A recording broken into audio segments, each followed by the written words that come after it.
অর্থনীতির গতি, ব্যবসা বাণিজ্যের প্রবৃদ্ধির চিত্র বুঝতে গুরুত্বপূর্ণ ভূমিকা রাখে পার্চেজিং ম্যানেজার্স ইন্ডেক্স বা পিএমআই। ১৩ মে ঢাকার গুলশানে পিএমআই কার্যালয়ে আয়োজিত হয়েছে discussion session on the purchasing managers index for Bangladesh শীর্ষক আলোচনা সভা। সভায় বক্তারা বলেন, পিএমআই সূচক সরকার, ব্যবসায়ী, কেন্দ্রীয় ব্যাংক সহ বিভিন্ন নীতি নির্ধারণী প্রতিষ্ঠানকে গুরুত্বপূর্ণ সিদ্ধান্ত নিতে সহায়তা করে। অনুষ্ঠানে স্বাগত বক্তব্য দেন পলিসি এক্সচেঞ্জ বাংলাদেশ পিইবির চেয়ারম্যান ও নির্বাহী পরিচালক ডক্টর মাসরুর রিয়াজ।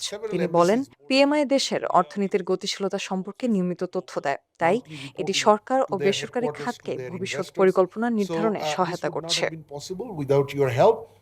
সভায় পিএমআই তৈরির প্রক্রিয়া ও এর ভূমিকা নিয়ে আলোচনা করেন পিএবির সিনিয়র ম্যানেজার হাসনাত আলম। তিনি বলেন, সূচক নির্ধারণের জন্য প্রতিষ্ঠানের শীর্ষ কর্মকর্তা বা মালিকপক্ষকে প্রশ্ন করা হয়, এতে প্রতিষ্ঠানগুলোর সার্বিক অবস্থা জানা যায়। অনুষ্ঠানে বিশেষ অতিথি ছিলেন Singapore institute of purchasing and materials ম্যানেজমেন্টের নির্বাহী পরিচালক স্টিফেন পোহ। তিনি বলেন, সিঙ্গাপুরে ২ দশক ধরে পিএমআই চালু রয়েছে এবং এটি নীতি নির্ধারণে গুরুত্বপূর্ণ সূচক হিসেবে বিবেচিত হয়। সভায় সভাপতিত্ব করেন এমসিসিআই এর মহাসচিব ও প্রধান নির্বাহী কর্মকর্তা ফারুক আহমেদ। সংশ্লিষ্টরা মনে করছেন, বাংলাদেশেও পিএমআই অর্থনৈতিক পরিকল্পনায় নতুন মাত্রা যোগ করবে।